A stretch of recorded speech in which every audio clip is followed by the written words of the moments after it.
Okay, so we're going to be doing some dessert caviar or molecular gastronomy, whichever your preference you want to call it. You're going to start off with a cup and a half of whatever liquid you want. And then you're going to take 2 teaspoons of agar powder and 2 teaspoons of sugar. Mix them together. Then you're going to put them on the stove and heat it up. Make sure it's mixed really good.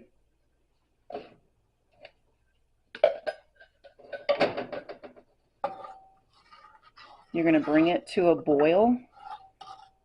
It needs to be a full boil so that way it can actually dissolve properly. And you're going to want to keep stirring it.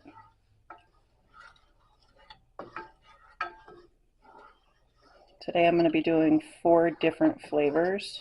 One is a grape, one is an orange, one is a fruit punch, and then I think it's blue raspberry. While you're doing this, you want to make sure that you have a very tall glass of oil, like vegetable oil. You want to fill the cup, not all the way to the full top, but most of the way up, and then put it in the freezer because you want the oil to be very cold. Personally, I'm not one to talk while I'm baking, but from what I understand is people want to hear me talk. So don't mind me if I go quiet. Usually I just turn on music, shake my butt, and sing, but I don't think none of y'all want to hear that. I'm just making sure nothing clumps up, but you want to bring it to a complete full boil. That way the agar actually dissolves. When it gets to a full boil, you want to make sure that there's no skin or anything on the top of it. That sometimes tends to form when you boil something. But yeah, if you have any skin on it, it's going to interfere with it turning into dessert caviar. Once it has the boiling stage, you want to leave it for about 30 seconds. See how there's this little skin? You want to make sure that's not on there. All right, I'm going to turn this off. You want to remove it from the heat. Okay, so I got the blue done. I'm going to do a couple different flavors. So this next one is going to, of course, be orange. Again, 1.5 cups of whatever the liquid is that you're going to use. And then 2 teaspoons of agar powder combined with 2 teaspoons of sugar. And then you're going to do the same thing with each one. Bring it to a full boil. Make sure you're stirring good so nothing clumps up. The whole reason to bring it to a boil is to give the agar a chance to fully dissolve. For those that don't know what agar is, it is a gelatin that is plant-based. Agar is actually made from seaweed. So for those that can't have certain type of gelatin, agar is your best bet. You can make gummy bears with them, gummy worms, dessert caviar, and a whole bunch of things. I'm making a mess over here. Now this is the first time I've done this recipe in over 20 years. I used to make this recipe for my kids. They used to love it when I would make little gummy worms or gummy bears because I could make them from any flavor that they wanted. And it was the healthier alternative to getting them directly from the store because you don't exactly know what they're putting in it. Last thing I wanted to do was have my kids' teeth rot out of their head because of all the sugar and all of the snacks they have on the market nowadays. Oh, 20 years ago, I should say. Both my kids are grown. Now you can use a whisk to whisk this. You can use a spatula to whisk this. Me personally, tried and true wooden spoon. And now that it's bubbling up, you want to give it 30 seconds. And off. Okay, back at it with, now we're doing the fruit punch one. So again, 1.5 cup, And then 2 teaspoons sugar, 2 teaspoons agar powder. And then you're going to bring it to a boil. Once it gets to a boil, you do it for 30 seconds and then take it off the heat. Now the agar is actually, like I said, it's actually better for you than the actual gelatin because it is natural plant-based. So whether you're a vegetarian or if you can only have gluten-free things, agar is actually gluten-free and it is vegetarian as well. But yeah, when my kids were little, all the different snacks they had out there was like a dentist's dream. And so you were basically giving your kids so much sugar that was rotting their teeth out real quick. And I was looking for alternate options that were healthier for them, where I would know exactly what was in it. So I would know exactly what I was feeding my kids. And it's also a fun little activity that you can actually do with your kids. So like say you guys are stuck in the house for a rainy day or a snow day, whatever it may be, if you're in the house and you're looking for a fun activity to do with your kids, this is your go-to. I would say, unless you trust your kid by a stove, maybe you should do the boiling stuff, but in a little bit when we start to drip it into the cold oil, that's what you can do with your kids. They like being able to make little splooshes into the water, or into the oil. And you don't have to use the same flavors I did. You can use pretty much any flavor that you would like. Now, if you're using a flavor that's more acidic, like pineapple, lemon, lime, something like that, you actually would have to use more of the agar. And you just play with the measurements until you find one that works.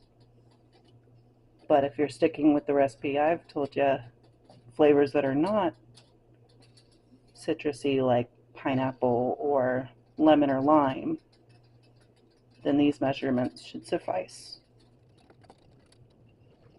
And there's a lot of different places that you can actually get agar from. You can order it online. You can go to your local Asian store. Some health food stores have it. Usually you'll find it in the baking aisle. And like I said, it works wonders if you want to make fruit caviar, if you want to make gummy bears, homemade jello, gummy worms, and you know exactly what's going to go into your tummy or into your kids' tummy. Okay, 30 seconds, off. And the final flavor I'm doing is grape. So again, for those just tuning in, 1.5 cups of your liquid of preference, 2 teaspoons agar powder, 2 teaspoons granulated sugar. Mix, mix, mix. And you're going to bring it to a full boil. Once it's a full boil, let it 30 seconds. You definitely do not want it going over the pan. So if that boil starts to come up where it looks like it's going to go over the pan, turn that bad boy off and take it off the stove. The whole reason why you have to boil the agar with the liquid is in order for the agar to dissolve. Whatever you do, if you are making this, do not skip the step of boiling the liquid with the agar. If you skip that step, it's not going to work. And the reason you use the granulated sugar is it actually helps for the agar to be able to dissolve completely, but also gives it a little bit of sugar that it's needed. Me personally, I prefer to go for juices that don't really have any sugar in it, so that way I know what measurements of sugar I'm putting in. You could take any fruit that you wish, puree it, run it through a strainer to get rid of any seeds or anything like that. turn it into a liquid. If the puree is thick, you can incorporate a bit of water to it to thin out the puree if you're choosing to use a fruit. If you get fresh fruit, of course, it may not be 100% fresh. I don't know, me personally, a lot of times I'll go to the frozen section and get the fruit there because usually they have the best of the fruits and they freeze them right away, so you're getting the better fruit when it's frozen. And then you just puree that bad boy. Run it through a strainer so that way you can get rid of any seeds or stems or anything like that. And if it's really thick, you add water to it until it gets to like a thin juice-like consistency. And then again, if you're doing pineapple, lemon, or lime, or any kind of citrusy flavor, you're going to want to use more agar. Now, there are some that say you can use gelatin when you do this. Me personally, I tend to avoid gelatin because of the chemicals and things in it. I'm not a big fan of gelatin when making jello or gummy worms or fruit caviar or anything like that, because again, you don't exactly know what chemicals are in it. Agar is pretty straightforward. It's quite literally a plant. It's seaweed, and it comes in different forms. The kind that I have is the agar powder, but it does come in flakes as well. Me personally, I stick to the agar powder. It's easier to work with, for me personally, but you do you, boo-boo. The whole reason I've got into the desserts, I've been doing desserts since I was a kid. I've always had that creative bug in me to create things. And off. Okay, so here's the fun part. We've already boiled all of the liquids with the agar powder and the granulated sugar. The fun part comes, you're going to hold like a little syringe, a squeezy bottle. You're going to want to hold it about, a foot away. And then you're going to gently just start dropping little bloops.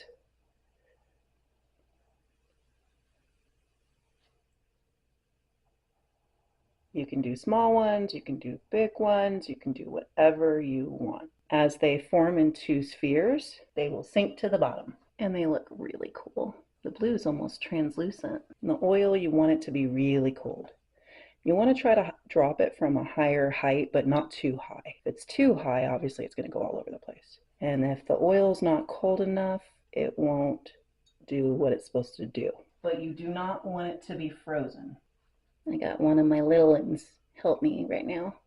It's interesting being able to do a project with my kids when they were little, and then now being able to do it with them being grown. Eventually one day I'll have some grandbabies and be able to do this with my grandbabies too. We're starting with the blue, so we're definitely going to work our way through all of the other colors. These are so cute. I just did a big bloop. They kind of resemble, I guess you would call them Orbeez or orbs or whatever they're called. But they look exactly like caviar. The only difference is it's not fish. It's fruit or dessert, however you want to call it. Just don't call them dingleberries. Or do, if that's your kink. You do you, boo-boo. Oh, they look adorable. You'll see how they look once we pour them through the strainer. Okay, so with the blue, it's already filled up. So I'm going to strain it really quick. You're going to pour it into a strainer like this. I personally will put it over a bowl so I can save the oil so I can do the rest of the colors. So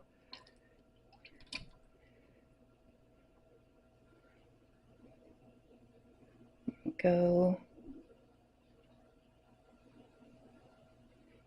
You see how pretty these are? They look like little pearls. They're very, very pretty. Okay. I'm gonna pause this so that way I can be able to go ahead and pour this oil back into the cup. Make sure that it's cold as heck, and that way we can start doing the rest of them. See you back in just a second. Okay, so now we're moving on to just getting all the different flavors and blooping them in. And if anybody gets freaked out or worried that, oh God, in the time it took to get the different flavors ready to go, it turned gelatinous again, all you got to do is just put the flavor back into the pan, heat it back up to where it turns back to a liquid, and you're good to go. So no need to panic. If this is your first time doing this, I definitely understand if you freak out. But like I said, if the liquid that you're using or the juice that you're using for the fruit caviar, if it starts to turn into gelatin and you're not knowing what to do, and all you got to do, like I said, is just bring that liquid right back, or that gelatin right back to the pan, heat it back up, boil it, and bring it back to a liquid state. It can always be fixed. If you have any questions or concerns, feel free to send me a comment. Leave a comment, I will respond to everyone. It's crazy that I'm actually pretty good at baking, considering in science class I was not very good. In school, in science class, I unfortunately blew up the lab. But you don't have to worry about that with my baking, because for some reason, science I suck at. Baking, I'm really good at.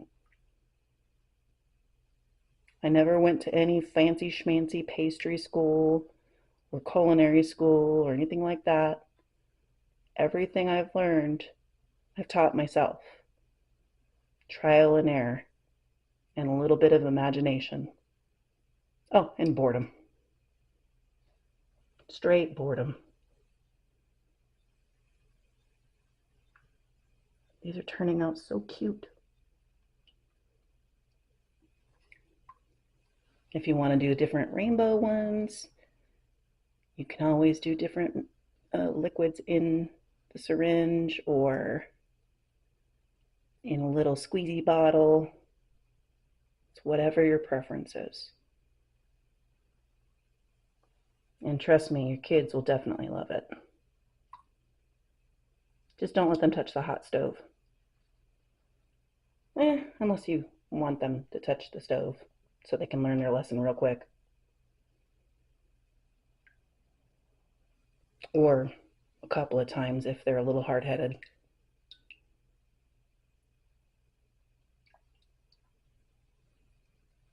Now these treats, you can put them in a Tupperware, make sure to get all the air out and all that, and you can keep them in your fridge for up to 4 days. Don't freeze them because they don't freeze well, like at all. You can use them on top of yogurt, you can use them on top of a cake, on top of ice cream. If you bring this to a bake sale at your kid's school, you're going to be the rockin' parent. Okay, now once you've done all of the different dessert pearls, dessert caviar, whatever you want to call it, spherification, once you've gotten all of the ones that you want to do, or if the cup looks like it's about to overflow, you don't want that to happen. Like I said, you're just going to pour it out directly into the strainer, let the rest of the oil catch into the bowl. You can always put all the oil back from the bowl back into like a mason jar and save it for another time.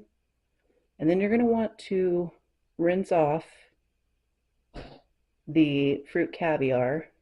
You're going to want to fully rinse it off to get all the oil off. Do not use warm or hot water because it'll destroy the chemical structure of it.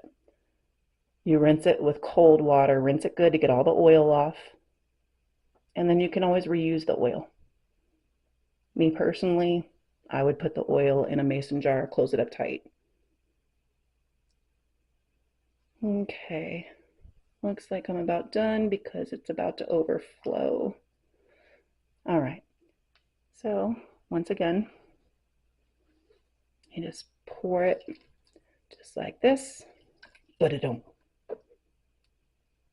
Very, very satisfying. All right, see how that looks? All right, so now I'm going to go and rinse these off really good. I'm going to put the oil in a mason jar, and then I'll come back and show you the finished product. Okay, so this is the finished product. You want to make sure that you rinse it off completely to get all the oil off. You rinse it off in cold water. If you use warm water or hot water to rinse the oil off of these, it's going to destroy the shape of it. It's actually going to break it down completely. You don't want to do that. So you're going to rinse it off with cold water. Then, so you can get a better look, you get these cute little pearls, little fruit pearls, dessert caviar, fruit caviar, just absolute yummy. And like I said, these do make for a really good treat that you can put on, a spoon of yogurt. You can put them on dessert. Heck, you can even put them on top of, a drink. These be like your own little boba in a sense for those that don't like tea. If you're making these with your kids, please make sure that they know these are fine to eat, but those Orbeez or whatever they're called is not okay to eat. So, like I said, they're absolutely adorable. You can make them small, you can make them big. They're absolutely adorable. That way you get a good idea for it. I'm going to try to get it as close as I can so you can see. They're just these tiny little pearls. And we got a couple big ones too, like this one right here is a pretty big one.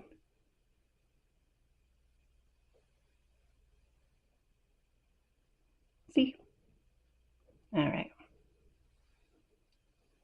If you like this, please make sure to like, share, comment, subscribe.